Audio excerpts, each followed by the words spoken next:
Muito boa noite, paz do Senhor, a todos que estão aqui presentes, aqueles que estão nos vendo pelo YouTube. Terminamos mais essa 7ª semana de uma campanha da família. Irmãos, eu tenho aprendido ao longo da minha vida que a família é esse núcleo que Deus inventou, e é o lugar onde Satanás mais ataca. E Deus me deu uma palavra profética, eu quero falar isso para vocês. Que nós possamos hoje, que o nosso espírito possa compreender o que Deus quer falar comigo, com você, sobre a família. Você, por certo, sabe que nós estamos em guerra espiritual. Principalmente nesses últimos tempos, nós temos vivido em guerra. Nós estamos terminando praticamente o segundo ano de pandemia. Eu confesso a vocês que no mês de março, quando começamos 2020, nós paramos o último culto nosso, que ficou parado um certo tempo, foi no dia 16 de março. E eu confesso a vocês que eu achava que aquilo ia acabar até maio, até o final de maio. E nós já vamos para quase 2 anos dessa pandemia. E a gente, quando passa por esse tipo de coisa, e por certo, a pandemia, nenhum de nós tínhamos passado sobre isso, a gente tem que perguntar para Deus o que Ele quer nos ensinar. O que Ele está querendo comunicar com cada um de nós? E uma das coisas que eu tenho meditado é que nós estamos em guerra, mas numa guerra de um outro nível de guerra. E se você está em guerra, e aqui nós temos um pastor que é militar, que por certo nunca fez uma guerra, eu acho que nem viu uma guerra, como eu vi. Eu vivi num país em guerra. E nós brasileiros não sabemos, pelo menos essa geração nossa não sabe o que é o espírito de guerra. Tem um espírito demoníaco que é liberado numa guerra, porque ali tem morte demais. Eu vivi lá no Iraque e no período da guerra com o Irã, eles perderam, num país que na época tinha mais de 10 milhões de habitantes, eles perderam 1 milhão entre o Irã e o Iraque, 1,5 milhão de soldados. É muita gente, é um percentual muito alto. Então, mas um militar, quando ele entra numa guerra, se ele sabe antecipadamente, é por isso que eles investem tanto na criptografia, na espionagem, se ele sabe antecipadamente qual é a estratégia do inimigo, ele tem uma chance muito maior de ganhar aquela batalha ou de ganhar a guerra. Não é isso, pastor Getúlio? Então, nós precisamos, o que Deus revelou para mim é qual é a estratégia que Satanás age na família para destruir a família. E também, se nós sabemos qual é a estratégia do inimigo, nós sabemos como, ou pelo menos antecipadamente, nós podemos nos preparar. Quem inventou a família foi Deus. Deus inventou a família. Quando Ele criou o homem e a mulher, e se relacionava com o homem e a mulher diariamente, no fundo eu posso dizer que antes do pecado, o homem e a mulher pertenciam a uma família cujo pai era Deus. Por isso que Ele se autodenominou pai. Através da família, nós aprendemos a exercer a misericórdia, nós aprendemos a exercer o amor, o perdão, de forma verdadeira. Gênesis capítulo 2, versículo 24, diz assim: por isso, deixa o homem pai e mãe e se une à sua mulher, tornando-se os dois uma só carne. Esta passagem do versículo 24 do livro de Gênesis, Paulo, se referindo a este mistério, ele fala do mistério da união do homem com a mulher e comparou da união de Cristo com a igreja, e Cristo sendo a cabeça desse corpo, que é a igreja. Há esse mistério. No livro de Efésios, no capítulo 5, no versículo 29, diz assim: porque ninguém jamais odiou a própria carne. Presta atenção nesses versículos, esse 29 até o 32 que eu vou ler do capítulo 5 aqui de Efésios, porque aqui é um mistério, há uma revelação do Senhor para a família. Porque ninguém jamais odiou a própria carne, antes a alimenta e dela cuida, como também Cristo o faz com a igreja. Então aqui é um primeiro mistério, uma primeira revelação aqui, o cuidado de Cristo com o seu corpo. E ele continua dizendo no versículo 3, porque somos membros do seu corpo. E eis, por que deixará o homem ao seu pai e à sua mãe e se unirá à sua mulher? E se tornarão os dois uma só carne. Isso é um mistério. Quando o homem dorme com a mulher e passa a viver com essa mulher, quando ele é casado com a mulher, ele se torna um.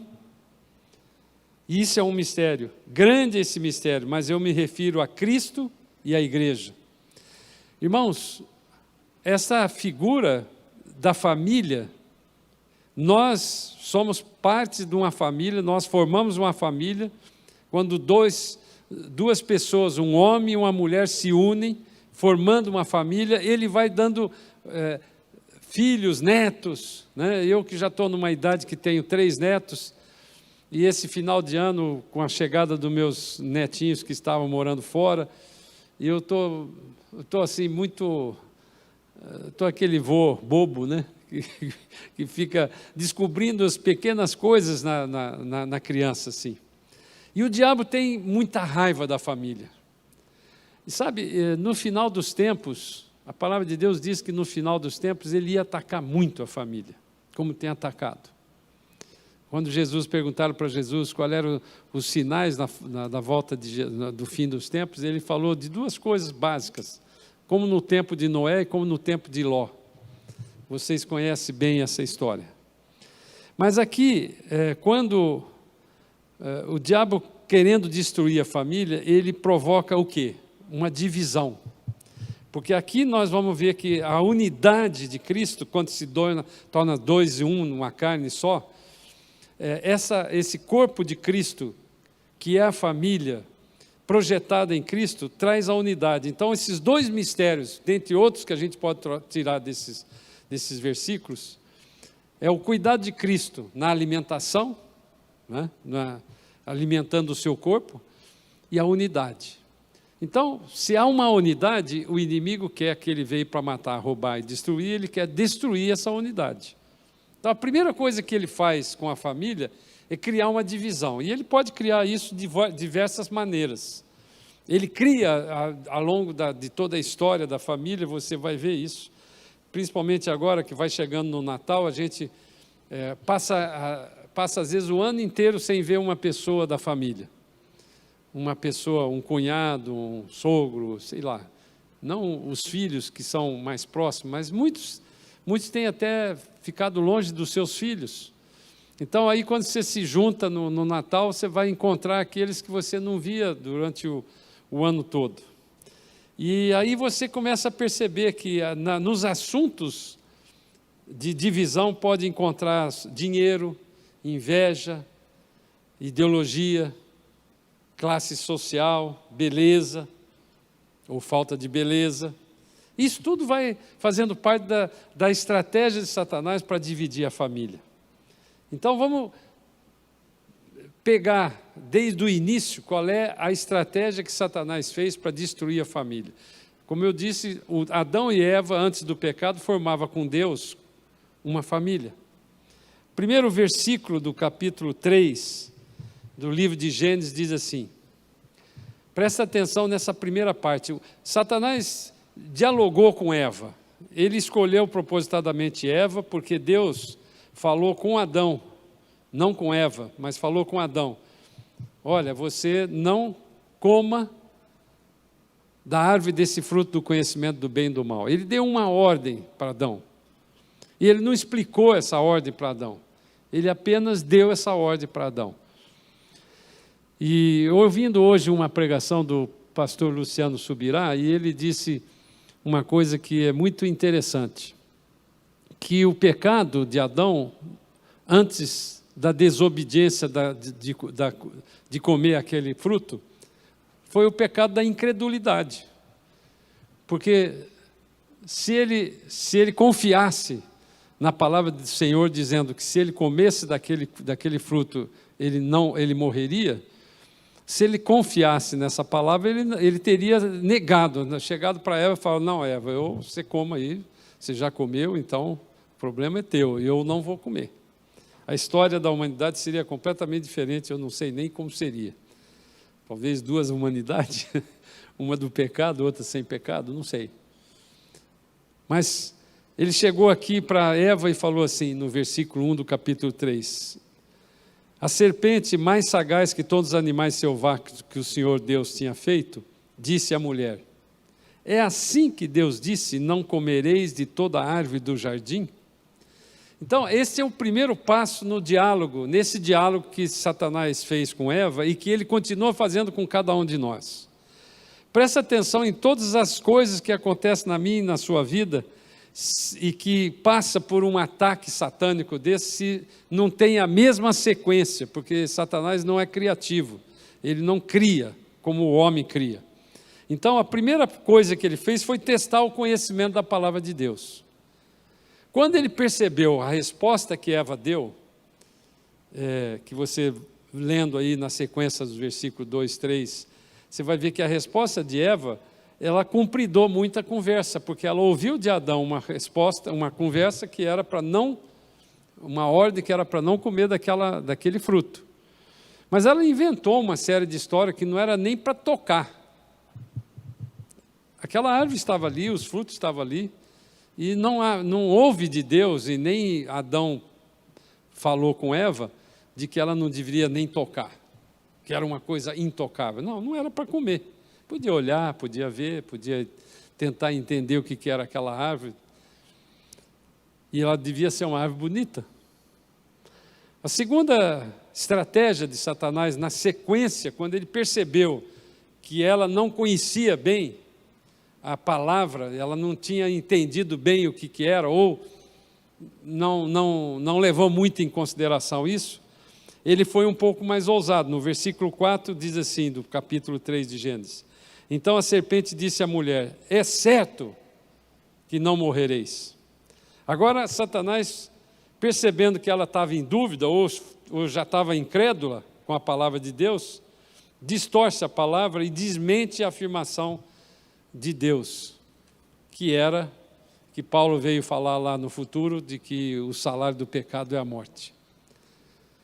A desobediência de Eva e de Adão, comendo daquele fruto, no fundo, partiu de uma incredulidade na palavra de Deus, que dizia que se ele comesse, morreria. Então, a desobediência de ter cumprido isso, de ter feito isso, trouxe a morte. Só que houve uma coisa muito sutil, né? Que eu já outro dia falei isso aqui, e sempre me vem isso à mente. Qual foi o argumento, a Bíblia não diz, qual foi o argumento que Eva usou para convencer Adão de que ele deveria comer também? Talvez ela tivesse dito para ele: olha, o negócio é bom mesmo, porque agora eu estou percebendo o que é bom, o que é mal, eu estou ficando inteligente, né? Eu estou sabendo das coisas. Mas talvez o maior argumento que ela tenha dado é o seguinte: olha, Deus falou que se a gente comesse eu ia morrer, eu estou aqui, eu não morri. Sabe, essas coisas são sutis na palavra, mas nós precisamos refletir daquilo que Deus quer implicar nisso. Então, Satanás, nesse segundo argumento, ele afirmou contra a palavra de Deus. Então ele colocou, entendendo a incredulidade inicial de Eva, ele colocou uma mentira, dizendo que certamente não morrereis. E finalmente no versículo 5 do mesmo capítulo 3, continuando a estratégia, ele convenceu a Eva, terminou de convencer a Eva para comer, porque Deus sabe que no dia em que dele comerdes, se vos abrirão os olhos, e como Deus, sereis conhecedores do bem e do mal. a pá final dessa jogada de Satanás contra Eva foi que ele mostrou para ela que ela, comendo desse fruto, ela ia ser igual a Deus. Qual era o pecado de Satanás quando ele caiu como anjo? Era exatamente ser igual a Deus. Então ele estava transferindo para o homem e para a mulher essa tragédia de querer ser igual a Deus. Irmãos, para os últimos tempos principalmente, esta é a maior tragédia que tem a humanidade hoje. É querer ser igual a Deus. Isso implica em uma série de coisas que a gente poderia fazer até várias pregações sobre isso. O homem querer ser igual a Deus implica em ele querer resolver os problemas de Deus no lugar de Deus. Você pegar hoje alguns pregadores, eles estão querendo relativizar a palavra e estão querendo adaptar a palavra à sua vontade, à nossa vontade humana. Essa estratégia de Satanás, ela destruiu o relacionamento do homem com Deus. E ela continua destruindo o relacionamento do homem com Deus. E ela continua destruindo o relacionamento da família, porque na família você aprende a ter um relacionamento exatamente como Deus quer que eu tenha com Ele, que nós tenhamos com Ele. Eu quero então enfatizar esses 3 pontos. O primeiro ponto da estratégia que Satanás usa para destruir as famílias é testar o conhecimento da palavra de Deus. É colocar a divisão na família. Então, a primeira coisa que ele faz é tentar trazer uma divisão. E como eu disse, ele pode trazer divisão por uma série de motivos.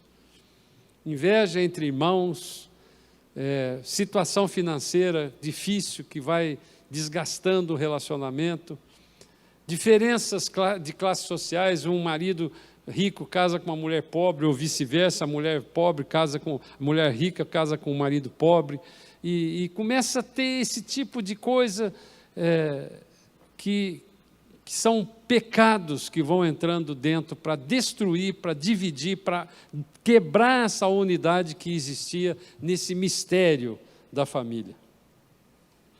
A segunda estratégia, ele distorce a palavra. Então, se você está passando uma dificuldade familiar, e por certo muitos que estão fazendo essa campanha, que estão aqui ouvindo a gente, tem algum tipo de problema de relacionamento, e hoje eu quero aproveitar aqui a presença do Miguel, que vai nos dar um testemunho de um negócio tremendo que aconteceu, porque o diabo vem para matar, roubar e destruir, e ele quer destruir as famílias, quer destruir as pessoas que compõem uma família. E eu tive a oportunidade de ouvir um testemunho do Miguel essa semana, que vai edificar muito a vocês aqui, nessa direção, de trazer incredulidade. Deus não te ama, Deus não cumpre as suas promessas, a promessa de Deus que Ele fez não vai se cumprir, ela já atrasou, e vai por aí. Então, ele distorce a palavra. E a terceira estratégia, finalmente, ele leva você a não buscar a Deus como solução dos nossos problemas. Se vos abrirão os olhos, e como Deus, sereis conhecedores do bem e do mal. Quando houver uma ruptura, tem famílias que já estão com ruptura completa. E nessa hora, irmãos, só tem uma saída. Nós que já estamos há 7 semanas pregando aqui sobre isso, só tem uma coisa, só tem uma saída para isso, é o Senhor. Ele que conserta as nossas coisas. Eu escolhi, só para a gente terminar, um personagem na Bíblia que pode representar muito de nós aqui.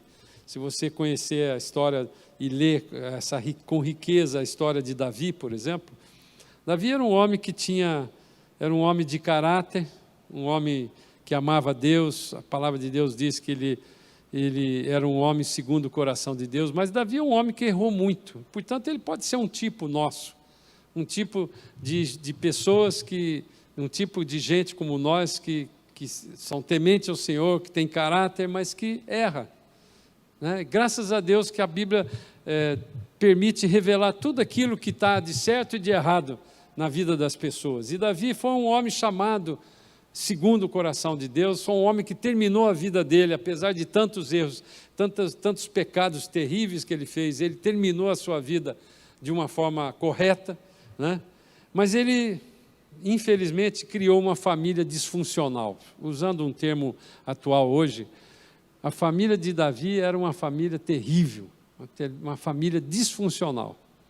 Só que Davi, ele enfrentando esse problema, ele foi ganhando nessa família disfuncional, foi criando problemas, foi deixando acontecer problemas, e isso tudo é muito parecido com muitas famílias que tem ao nosso derredor. Eu quero só destacar alguns pedaços, porque a vida de Davi foi muito complexa, mas eu quero começar no episódio da morte de Golias. Quer dizer, Davi foi ungido por Samuel, e logo em seguida o rei Saul estava numa guerra com os filisteus. Então vocês conhecem a história do Golias, um gigante, um homem altíssimo, foi lutar lá com ele e ele derrotou Golias. Aquilo foi o início de um processo de inveja familiar que entrou, porque Saul passou a ser sogro do Davi, e ele, como sogro de Davi, tinha inveja de Davi, né? O filho de Saul, um dos filhos de Saul, Jonatas, ficou muito amigo de Davi, defendia Davi, escondia Davi do pai, e isso aumentou mais a inveja. E algumas pessoas que eram de relacionamento de Davi sofreram com isso. Saul matou mais de 80 sacerdotes porque esconderam Davi numa dessas fugas. E Davi, como era um homem de caráter que temia o Senhor, ele não ousava tocar no Saul, que era um ungido de Deus. Então, era um homem de caráter, um homem que temia o Senhor, e ele buscou fugir. Ele poderia ter matado Saul, nós conhecemos essa história. Então, eu quero ler aqui 1 Samuel, capítulo 22, eu vou ler o versículo 1 até o versículo 5, que diz assim: Davi retirou-se dali e se refugiou na caverna de Adulão. Adulão, irmãos, é justiça. O significado da palavra Adulão é justiça. Então, Davi foi buscar na caverna, num lugar escondido, ele foi buscar a justiça de Deus. Quando ele ouviram isso, os seus irmãos e toda a casa do seu pai desceram ali para ter com ele. Ou seja, a justiça de Deus protege a família. Então, quando você está com um problema na família e você precisa de solucionar essa família, ao invés daqueles que se parecem com Deus, que querem ser com Deus, se você busca o Senhor na justiça dEle, a justiça dEle, Ele vai resolver. Então, ele foi atrás da justiça de Deus e a família veio atrás. O versículo 2 diz: ajuntaram-se a ele todos os homens que se achavam em aperto, e todo homem endividado, e todos amargurados de espírito, e ele se fez chefe deles, e eram com ele uns 400 homens. Então, além da família que veio atrás, que tinha problema, porque os irmãos dele, quando ele foi matar Golias, os irmãos tiveram inveja dele, vieram 400 pessoas que se achavam em aperto, estavam apertado, estavam com problemas, que estavam endividados, que amargurados de espírito. E é interessante, irmãos, que Deus pega esse tipo de gente, como nós, e transforma no maior exército que conquistou as terras que Deus tinha prometido para Israel. Aqui é uma lição que Deus tem para mim e para você. Se você que está com um problema na sua família, que você tem um problema e que você precisa resolver, a forma de você resolver isso é buscar a justiça no Senhor, e Ele vai pegar aquilo que é improvável, como esses 400 homens que não tinham, que era a escória que estava fugindo, né? Foram atrás de um homem que estava atrás da justiça de Deus. E essa foi a base do exército. E no versículo 3 ele diz assim: dali passou Davi a Mispa. Mispa é uma torre de vigia, um lugar alto. Então ele saiu para buscar a justiça de Deus e foi procurar no Senhor que plano que Deus tinha para ele. E ele disse assim ao rei: ao rei. Esse rei aqui é o rei de Moabe, que representa o Senhor. Deixe estar o meu pai e minha mãe convosco, até que eu saiba o que Deus há de fazer de mim. Trouxe-os perante o rei de Moabe, e com este moraram por todo o tempo que Davi esteve nesse lugar seguro. Porém, o profeta de Gade disse a Davi: não fiques nesse lugar seguro, e vai e entra na terra de Judá. E então Davi saiu e foi para o bosque de Horebe. Quando Davi foi buscar a justiça, ele, na sequência desses versículos, diz assim: até que eu venha, que eu saiba o que Deus há de fazer de mim. Muito de nós está precisando, nesse período que nós estamos vivendo, irmãos, está precisando buscar no Senhor o que é que Deus... E, infelizmente, a nossa igreja é muito maior do que as pessoas que estão aqui hoje. Parabéns àqueles que vieram encerrar a campanha, porque Deus quer falar com você. Deus tem um processo, uma palavra profética para mim e para você aqui hoje, até que saiba o que há de fazer de mim. Para cada um de nós, Deus tem um projeto, um propósito. Para cada família nossa, Deus tem um propósito. Se você ainda não conhece o propósito que Deus tem para mim e para você, você tem que buscar no Senhor, na torre alta, no lugar alto, onde você tem tempo para olhar e entender e discernir aquilo que Deus tem para nós. O melhor lugar para você buscar é a caverna de Adulão, onde há a justiça do Deus. Amém? Deus quer que nós tenhamos confiança, que nós criamos nele, na palavra dele, nas promessas dele. A promessa para a sua família é uma promessa que vale para todas as famílias que ele criou. Ele quer que as famílias sejam fortes. Ele quer que através da família você cresça, você multiplique, você tenha prosperidade. Ele é a garantia da nossa salvação, irmãos. Eu queria chamar o Miguel aqui para dar esse testemunho, porque eu creio que foi um ensinamento que Deus deu para mim e para o Miguel com relação a essa história que vocês vão ouvir. Deus é um Deus de salvação. Deus é um Deus que Ele quer... Ele usa todas as atitudes, os pequenos detalhes para que transforme a minha e a sua vida familiar. Então, alô? Oi. Essa semana foi uma semana de um grande milagre, né? Eu procuro sempre, tudo que eu vou fazer assim, sempre orar antes, né? Até nas coisas mais simples, assim, para ter esse direcionamento de Deus, para não sair errando tanto. E essa semana foi assim, eu sempre vou buscar a Paula, minha esposa, eu sempre vou de carro buscar quando ela sai do trabalho, e essa semana Deus falou, vai a pé, né? Porque não é tão longe, eu moro em Perdizes e ela trabalha na Paulista.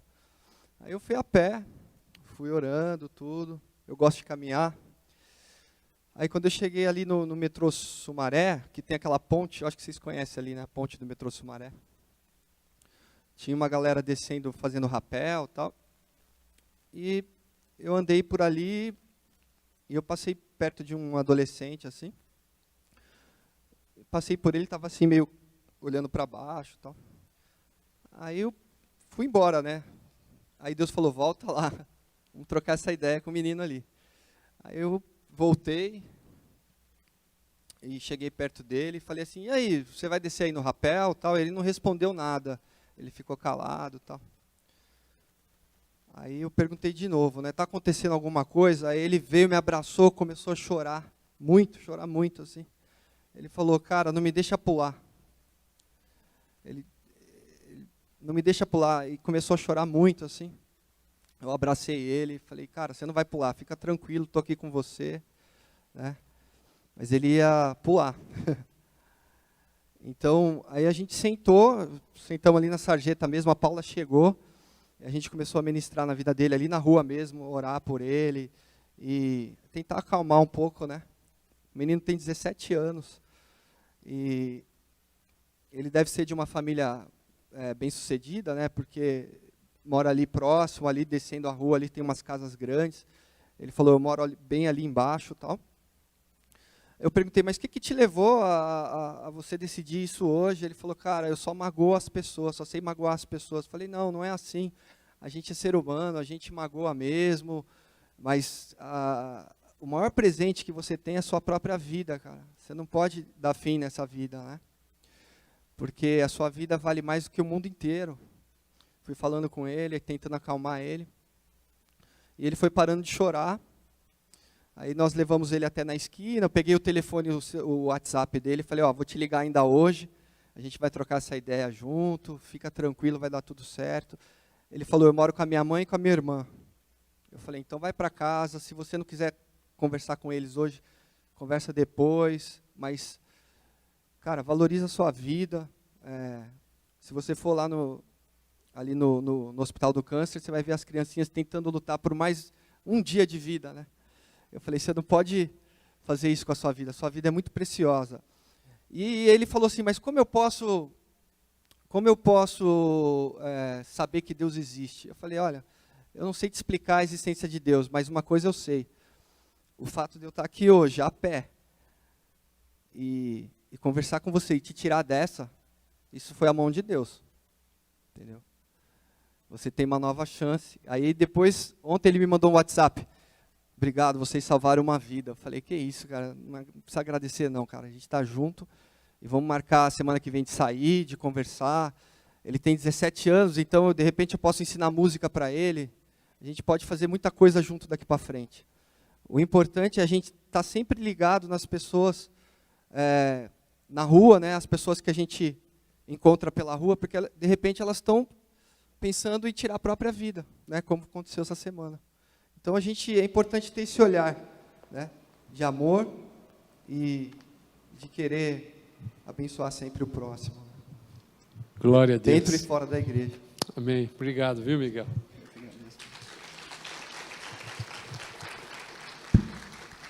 Você vê que todas essas mentiras de Satanás na cabeça de um jovem de 17 anos, querendo suicidar, perder a vida dele, às vezes é por uma carência, por uma falta de um pai que aparentemente não teve, separou da família, a destruição da família.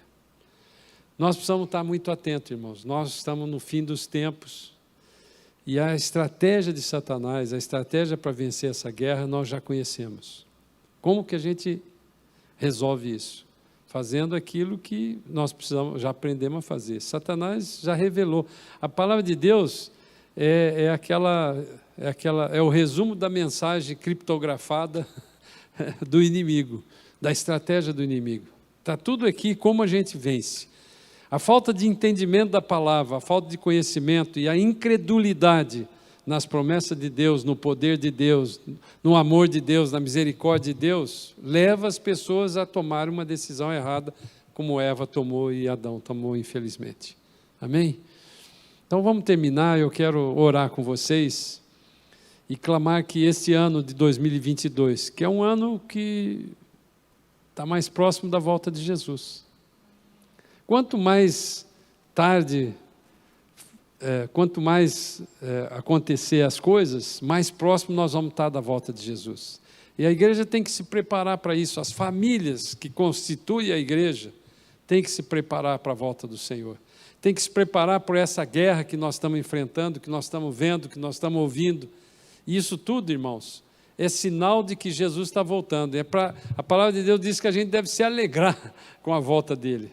Aqueles que têm certeza da sua salvação, aqueles que têm certeza de que vai subir com o Senhor, ele vem aqui para levar essa igreja que está sendo formada no corpo dele, para ele cuidar dessa igreja. Ele tem um cuidado de alimentar, porque é o corpo dele, cuja cabeça é ele mesmo. E a unidade da família traz a unidade da igreja, do corpo dele. Amém?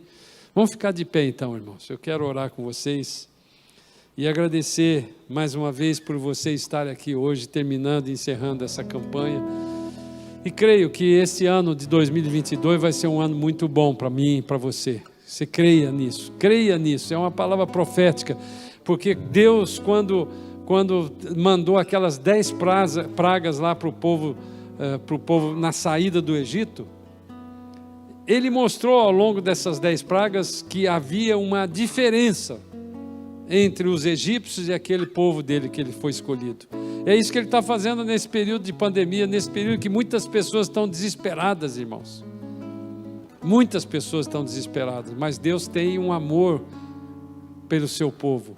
Aqueles que receberam Jesus como Senhor e Salvador, que fazem parte da família de Deus, eles têm essa promessa de proteção, de cuidado de Deus, de alimento, esse mistério da unidade do corpo de Cristo, que Paulo falou, é um mistério que você não precisa compreender, apenas creia que Deus quer que eu e você tenhamos uma vida saudável, próspera, cheia de alegria, de saúde, mesmo no tempo que nós estamos vivendo, amém?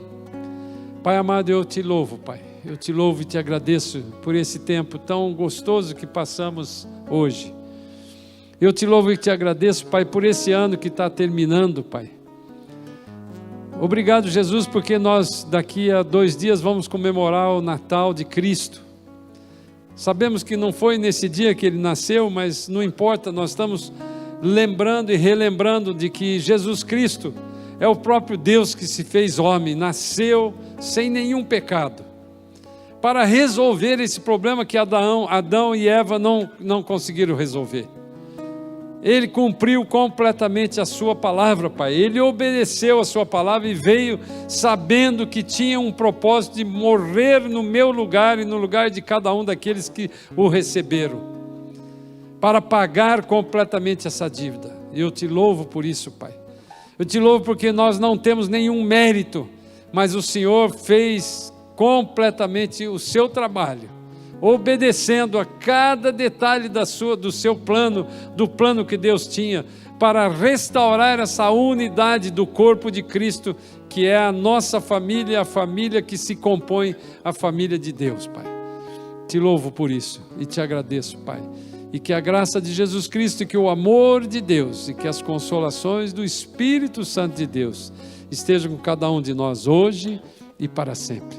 Vão na paz do Senhor. Aqueles que não puderem vir aqui no culto de domingo, ou que não puderem vir no ano novo, que tenham um feliz ano novo, um feliz Natal, um feliz ano novo.